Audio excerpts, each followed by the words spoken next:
जी, मैं आपको बता दूं, मोनालिसा किस समाज से आती है? एसटी समाज से आती है। उसकी कैटेगरी संविधान में एसटी है ना। हाँ। तो एसटी क्या कहते हैं? शूद्र को कहते हैं। शूद्र को हिंदू राष्ट्र में उसकी औकात दिखाई जाती है और मनुस्मृति में नारी का स्थान आप भी जानते हैं। अब मैं उसको ज़्यादा बोलना नहीं चाहता। मनुस्मृति में जो नारी का स्थान है, शूद्रों का स्थान है, जिसकी वजह से 25 दिसंबर 1927 को बाबा साहब ने इसलिए कहा था ना, इस किताब का अध्ययन हो जाना चाहिए। अरे सवाल तो ले लिए, 60,000 लोन लिया है ताकि माला बेच कर को पूरा मैं करेगी। क्या कह रहा हूँ, बेचारी ने अगर लिया है तो उसका नुकसान होगा। हम यहाँ पूरा शूद्रों का इसका आरक्षण खा के बैठ गए, आप ये करके बैठ गए, हर चीज करके बैठ गए, क्रीमी लेयर लगा दिया, सत्यानाश कर दिया। खाली आपको 60,000 की पड़ी है? अरे पूरे समाज का सत्यानाश करके रख दिया है इस ब्राह्मणवादी सरकार ने।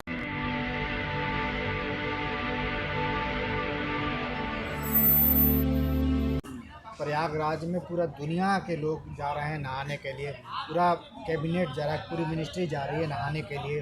वहीं पे प्रयागराज में मुलायम सिंह यादव की एक मूर्ति स्टैचू लगा हुआ है। तो एक साधु हैं राजू दास जी, वो ये कह रहे हैं कि जो भी जाए तो नहाने के बाद उनके मूर्ति पे इस तरह का वो करके आए। मैं उसको बोल नहीं सकता हूँ, लेकिन ये ऐसा जैसे आपने देखा होगा एक आदिवासी बच्चे पे एक कोई ब्राह्मण का वो लड़का वो कर रखा था, तो वो एक कंट्रोवर्शियल बात है। मैं उसको पब्लिक के सामने कहना नहीं चाहता हूँ। आप बताइए कि क्या इस तरह की बातें उचित है? देखिए, आपके जो सवाल हैं इसमें 3 सवाल आ गए एक साथ। तो मैं सबसे पहली बात, आपने जब अपनी शुरुआत में कही कि जो वहाँ पे जो डुबकी लगाने जा रहे हैं, कैबिनेट मिनिस्ट्री हो या हमारे मंत्री हों या जो भी हैं, तो जो जा के लगा रहे हैं, उसके लिए एक माननीय सांसद हमारे चंद्रशेखर आज़ाद जी, उन्होंने बहुत अच्छी बात कही थी। कुंभ में जाने वाले लोग पापी होते हैं, जो कि वो जाके अपने पाप को धोते हैं वहाँ जाकर, है ना। तो ये सच्चाई है। ये सिद्ध कर दिया खुद वहाँ के मंत्रियों ने, और वहाँ के जो अभी जो मंत्री वहाँ गए हैं और जो वहाँ पे जा रहे हैं एलिट क्लास के लोग। साधु संतों का सवाल है, जहाँ तक वो तो नंगे पुंगे रहते हैं। उसके बाद जो कांड कर रहे हैं वो छोड़ दीजिए। मनुस्मृति आपने पढ़ी होगी, तो ये मनुस्मृति पूरी तरह से उस कुंभ मेले में उस रेडियस के अंदर उन्होंने लगा के रखा हुआ है, ठीक है ना। और उसके तहत हमने देखा कि किस तरह से नारियों पर अत्याचार हो रहा है। एक साध्वी आई थी, एक लड़की आई थी रील वाली, उसके साथ जो सलूक किया गया, उसको भगाया गया, रथ से निकाल के भगाया गया, साधुओं ने भगाया। फिर उसके बाद हमने देखा मुनाजिर लीजा नाम की वो जो लड़की थी, जो माला बेच रही थी, अपना रोज़गार चला रही थी वहाँ पर। उसका कसूर सिर्फ इतना था कि उसकी आंखें बड़ी सुंदर थी, वो खुद दिखने में अच्छी सुंदर थी। इनको इस बात की जलन हुई कि क्यों ये जो SC ST की जो महिलाएं होती हैं सुंदर, अरे प्राकृतिक है, सुंदर है, ये तो प्रकृति की देन होती है, बन गई। तो लेकिन तो ये चीज़ है, ये मनुस्मृति से चलाई गई। मनुस्मृति अगर पढ़ी जाए, इसीलिए बाबा साहब ने इसे जला भी दिया था 25 दिसंबर 1927 को। तो इसलिए जलाया था कि इसके अंदर नारी विरोधी, शूद्र विरोधी, यानी असमानता की पूरी बातें उस दंड विधान में लिखी हुई थी। अभी राहुल गांधी ने भी दिखाया, जिसकी वजह से राहुल गांधी के भी पीछे पड़ गए थे। और आपने तीसरा सवाल ये किया कि महंत राजू दास, ये शायद दूसरा हुआ आपका। महंत राजू दास का जहाँ तक बात हुआ है, महंत राजू दास जो है इससे पहले भी ऑन एयर जो है टीवी में बैठकर गंदी भाषा का प्रयोग कर चुके हैं। ऑन एयर तो स्वयं योगी आदित्यनाथ जी भी कर चुके हैं। मीडिया वालों को कहा था, क्या ये करते हो, वो शब्द मैं नहीं बोल सकता।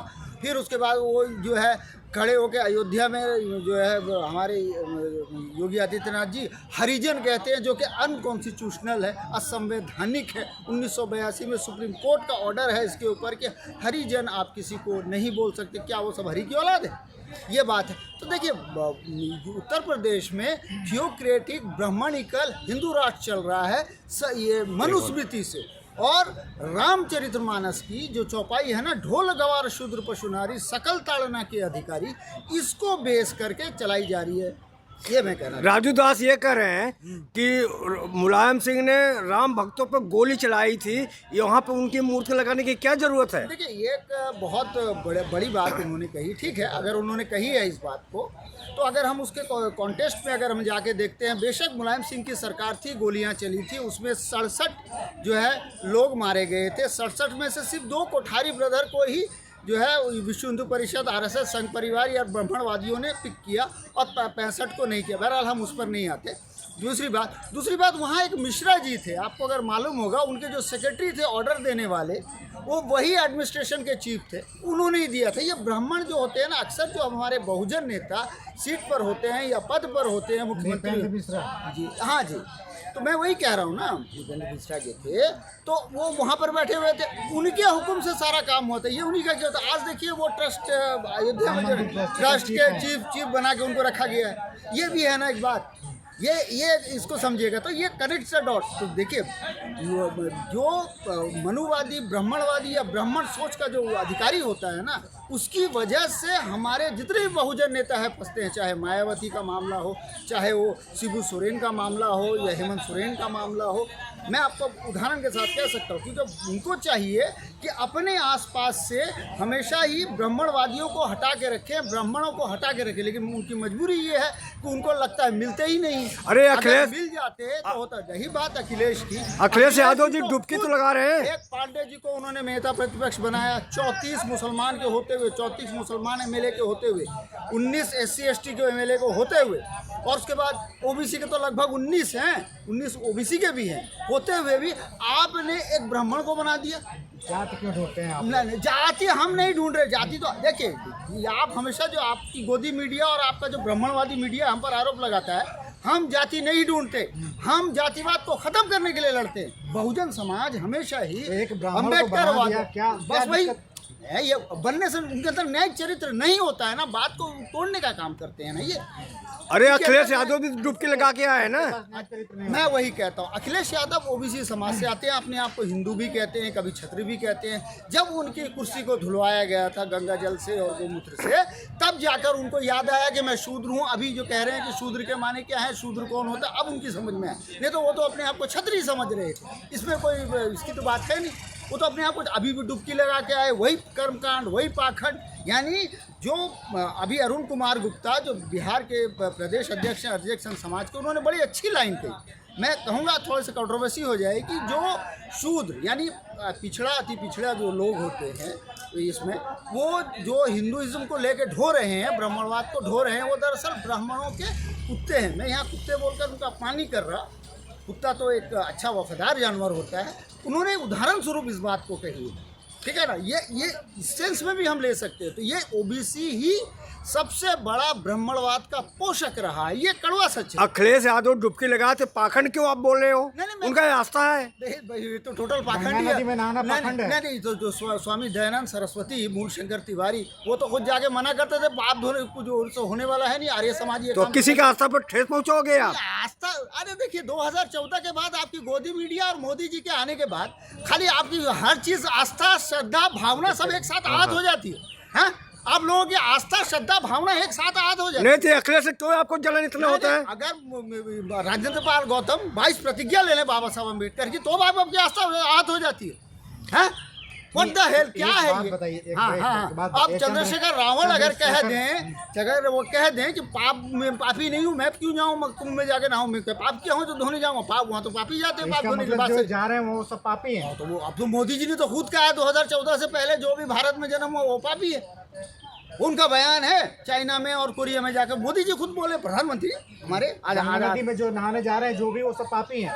तो इसी तो नहाने क्यों जा रहे हैं? पाप धोने तो जा रहे हैं, ऐसे तो कहा। यही तो है कुंभ के माने उनका जो, जी यही तो उनके माने हैं। आपको नहीं पता है क्या? नहीं तो आप लोग जाके तो वहाँ पर खाली अंदर बैठ के क्या क्या करते हैं वो तो हमको पता है। वो कोई एक जो है IITian जो ड्रगिस्ट है, उसका आप इंटरव्यू ले लेके आप गोदी मीडिया वाले चलाओगे हैं, मोनालिसा का जो है इतना बदनाम कर दोगे कि वो बेचारे को छोड़ के जाना पड़ा वहाँ से, है ना। शूद्रों का तो वहाँ को कुछ है नहीं, नारियों का तो कुछ है नहीं, मनुस्मृति पूरा चला के रखो। मोनालिसा रातों रात स्टार हो गई है।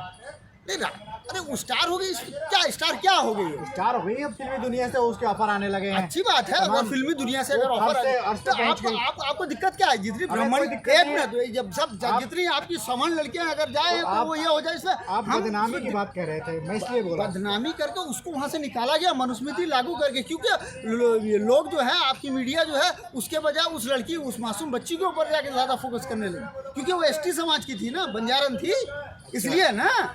जैसे मनीषा वाल्मीकि को आपने जला दिया यूपी में, रामराज है आपका, हैं? आपने तो ब्राह्मण लड़कियों को भी नहीं छोड़ा, माँ बेटी को जला दिया, दीक्षित माँ बेटी को यहाँ पे कानपुर में। आपके रामराज में ये हो रहा है ना योगी आदित्यनाथ जी। अरे महाकुंभ में बड़ा क्षत हो गया है, वहाँ आग लग गई है, पता है गंगावती। जहाँ पापी होंगे वहाँ आग लगेगी, यही सवाल है। आपकी गोदी मीडिया से भी हम यही सवाल करते हैं, आग लगी तो आपने सही तरीके से क्यों नहीं बताया? आज भी बता रहे हो आग वो किसी ने बाहर से फेंक दिया। अरे कर दिया। सूत्रों से पता लगा कि वो साधु साधु चिलम पी रहे थे इसलिए आग लगी है। तो मैंने कहा ना ये पापी है, चिलम पीने वाले, बलात्कार करने वाले, चोर करने वाले। कल तो जयप्रकाश चतुर्वेदी ने खुलकर कहा इस बात को, जयप्रकाश चतुर्वेदी कांग्रेस के कद्दावर नेता हूँ, खुल के कहा कि वहाँ ढोंगी पाखंडी यही सब आ रहे हैं। वो कह रहे हैं, मैं नहीं कह रहा। योगी जी को चिलम वालों को बंद कर देना चाहिए। योगी जी क्या है? योगी जी तो वो ब्राह्मणों की तो वो तो संतान है। वो मनुस्मृति अगर पढ़ लो, जैसे ये हैं हमारे ये परशुराम ने जब 21 बार क्षत्रियों को मार के विहीन किया, धरती को विहीन कर दिया 21 बार, उसके बाद जो उनकी औरतें बची उन सबसे नियोग कर करके तो जन्म किया, उसी का नाम तो उन्होंने क्षत्रिय रखा उनके अकॉर्डिंग। हालांकि ये क्या है उसको तो हम बाद में देख लेंगे। सर एक सूत्रों से पता लगा है कि जो वहाँ पे कुंभ मेला में ठेका दिया गया है तो गुजरात के ज्यादा व्यापारी थे, उनको ठेका दिया गया है और बहुत भ्रष्टाचार में आया है। ये गुजरातियों का पूरी तरह से उनको दिया गया फैसिलिटी, कुछ भी यूपी वालों को, बिहार वालों को या दूसरे हिंदी बेल्ट वालों को नहीं मिल रही, सिर्फ गुजरातियों को मिल रही है। वो सिर्फ पैसा लेके बैठे हैं, ना कंबल है, ना वहाँ पर लैट्रिन की कोई सुविधा है, ना पानी की सुविधा है, कोई सुविधा नहीं है। पूरी आप ही की मीडिया रिपोर्ट है। अब बोलो तो हम दिखा देंगे, लेकिन आप लोग इस पर सवाल नहीं उठाओगे, है ना? ये हमारा कुंभ हो रहा। अच्छा, जितने भी फॉरेनर आए हैं वो सिर्फ आ रहे हैं आपकी नंगी नंगी औरतों को और आपके नंगेपन को दुनिया में दिखाने के लिए, लेकिन आपको उससे कोई फर्क नहीं पड़ेगा। ये तो सनातन धर्म की खूबसूरती है। सनातन धर्म कब से आपका हो गया? हम तो सनातन बुद्ध का है सनातन। आप जबरदस्ती किसी पर भी कब्जा कर लोगे। ये कब्जा वाली क्या बात है? और क्या? सनातन धर्म है। बिल्कुल नहीं, बिल्कुल बिल्कुल साधु संत का आप अवहेलना कर रहे हैं, आएगा ही तो चोर नंगा नूंगी कर रहे हैं, वो देह भान से अच्छा, आपके नागा साधु ने कौन से कपड़े पहन रखे हैं? मैं बोलो तो दिखाऊं? अब भी दिखाऊं क्या? अब भी दिखाऊं क्या? मेरे पास पूरा वीडियो है। आप तो ऐसे लाइव दिखा दूंगा, नंगे नंगे घूम रहे। यही है, यही सभ्यता है। मत सिखाओ आप। नंगे घूम रहे हैं, उनमें देह भान नहीं है, आत्माभिमानी है वो लोग। क्या मानिए? आत्माभिमानी लोग हैं। भैया ये आपका जो मानी फानी ये सब है ना, आप अपने पास रखो। आपका आत्मा को देखते हैं, शरीर का ध्यान नहीं रहता है उन्हें। नंगे होकर घूमोगे, जिस तरह से आप मीडिया वालों को भी थप्पड़ मार रहे हैं, आपके मीडिया वालों को भी थप्पड़ मार रहे हैं। दिखाओ, आध्यात्मिक सोच आप लोगों के अंदर नहीं है। ये आध्यात्मिक और ये आत्मा परमात्मा ये सब जो उल्टा सीधा ज्ञान है ना, अपने पास ही आपको जाने नहीं दिया इसलिए आपको चिढ़ हो रही है ये सब। नहीं, हम तो योगी जी, मोदी जी, इन सबका धन्यवाद करते हैं कि मुसलमानों को वहाँ उन्होंने जाने से रोक दिया। मुसलमान जाता तो क्या नजरी जना करता? तो इसीलिए तो आपको चिढ़ हो रही ना जो जा रहे हैं। खुशी है, हमें खुशी है, हमें पाप करने से, हम गुनाह करने से बच गए। अच्छा, एक सवाल, हाँ। आखिर मुलायम सिंह यादव को, अखिलेश यादव को, जो इतने बड़े अपने आप को भक्त दिखाते हैं, गंगा नदी में स्नान करते हैं, कुंभ में जाते हैं, पूजा पाठ करते हैं, मतलब भक्त, इतनी भक्ति में लीन रहते हैं, उसके बावजूद भी एक राजू दास नाम का जो ब्राह्मण है मुलायम सिंह को अपमानित करता है, इस पे आपका क्या कहना है? मैं इसे कहना चाहता हूँ, आपने पहले भी कहा था, मैं भी आपको बता दूं, एमपी में भी हमने देखा था एक पाठक ने किस तरह से एक आदिवासी के सर पर मूत्र विसर्जन किया था। सर जी, इनकी रही है शुरू से, यही बात बोला है राजू दास। यही बात राजू दास ने भी बोला। राजू दास कौन सा जो है नहीं, दूल्हा है, वो तो ऑन एयर कैमरे में बोल रहा है, गालियां देता है। सर जी एक सवाल है कि जिस तरह से एक मिनट, जिस तरह से मुलायम सिंह के ऊपर कटाक्ष किया है, अखिलेश यादव को क्या करना चाहिए? नहीं, अभी तो मुलायम सिंह के ऊपर और काशीराम के ऊपर जो ये रामभद्राचार्य ने कटाक्ष किया, ये भूल जाते हैं आप। ये भी तो किया था, रामभद्राचार्य मिले मुलायम, काशीराम, तो उनके पिताजी के ऊपर हो रहा था, क्या वो चुप रहेंगे अखिलेश यादव? काशीराम, प्रेम से बोलो जय श्री राम। ये अपमान तो उस बेचारे, छोड़िए, वो तो नेत्रहीन आदमी है, क्या बोलूं मैं उसको। हाँ, ये सब तो करने के लिए आप बैठे। आपकी गोदी मीडिया, मीडिया बस इन्हीं सब छोटी छोटी बातों को लेती है, जो मेन बात है उससे दूर हटा देती है। ये थियोक्रेटिक ब्राह्मणिकल हिंदू राष्ट्र चला के। सर एक सवाल लास्ट में आपसे पूछना चाहता हूँ, गरीब की बेटी मध्य प्रदेश आकर मोनालिसा आकी वहाँ पर माला और रुद्राक्ष बेच रही थी, तो ये मीडिया वाले जो वहाँ के लोग हैं इतना परेशान कर दिए, वो बेचारी बेच नहीं पाई, अपना मदद भी नहीं। 60,000 का वो लोन लिया था, कैसे उसका हाल होगा? जी, मैं आपको बता दूं, मोनालिसा किस समाज से आती है? एसटी समाज से आती है। उसकी कैटेगरी संविधान में एसटी है ना। हाँ। तो एसटी क्या कहते हैं? शूद्र को कहते हैं। शूद्र को हिंदू राष्ट्र में उसकी औकात दिखाई जाती है, और मनुस्मृति में नारी का स्थान आप भी जानते हैं। अब मैं उसको ज़्यादा बोलना नहीं चाहता। मनुस्मृति में जो नारी का स्थान है, शूद्रों का स्थान है, जिसकी वजह से 25 दिसंबर 1927 को बाबा साहब ने इसलिए कहा था ना, इस किताब का अध्ययन हो जाना चाहिए। अरे सवाल तो ले लिए, 60,000 लोन लिया है ताकि माला बेचकर को पूरा करेगी। कह रहा हूँ, बेचारी ने अगर लिया है तो उसका नुकसान होगा। हम यहाँ पूरा शूद्रों का इसका आरक्षण खा के बैठ गए, आप ये करके बैठ गए, हर चीज करके बैठ गए, क्रीमी लेयर लगा दिया, सत्यानाश कर दिया। खाली आपको 60,000 की पड़ी है? अरे पूरे समाज का सत्यानाश करके रख दिया है इस ब्राह्मणवादी सरकार ने। अरे वहाँ कितना कमाई हुआ है? हाँ? वहाँ कितना कमाई हुआ है? किसका कमाई हुआ? अरे जो फूल वाले थे, माला वाले थे। वही तो कह रहा हूँ, ये जो इनका बस वही फूल और ये इसी का वही कमाने के लिए बेचारे। हम मेहनत कश लोग हैं। ये जो बहुजन समाज है, SC ST OBC मूल निवासी समाज है, ये मेहनत कश है, मेहनत करता है, मेहनत से कमाया। और आप लोगों का काम छीन के अडानी अंबानी को देना है, यही काम तो है आप लोगों का, आपकी सरकार का और आपकी मीडिया का काम है उसको ये प्रकाशित करना। जो सही बात है वो नहीं दिखाएंगे आप। जो आग कैसे लगी वहाँ पर लोग, आप पर 15 से 20 लोग मर चुके हैं, ये न्यूज़ है। सरकार कितना सुविधा दिया है वहाँ के लोगों के लिए, आपको दिक्कत हो रही है क्या? मैं आपको मीडिया दिखाऊं? लोग आजकल मीडिया में कह रहे हैं, साफ-साफ सोशल मीडिया पर साफ साफ लोग कह रहे हैं, अपनी आप बीती और अपनी तकलीफ को बयान कर रहे हैं, लेकिन आप लोगों को दिखाई नहीं देगा ना। आपको ड्रग्स का पैसा आ रहा है अंबानी का, उसी को लेके आप लोग चल रहे हैं। यही काम रह गया अब, और क्या करना चाहते हैं आप बताइए? अगर आपको लगता है कि हमारा काम बहुजन समाज के लिए महत्वपूर्ण है, तो आप हमें आर्थिक सहयोग के लिए सीन दिखाए गए QR कोड स्कैन और फोन पे और गूगल पे और UPI और बैंक अकाउंट में कर सकते हैं। फोन पे, गूगल पे 9250529129, UPI 9250529129@YBL। Bank account state bank of India AC 104299462008, IFSC code SBIN 00066563। आपका छोटा से छोटा सहयोग समाज और हमें और मजबूत करेगा, जिससे हमें बहुजन पत्रकारिता में और निष्पक्ष बनाने में मजबूत करेगा। जय भीम, जय भारत।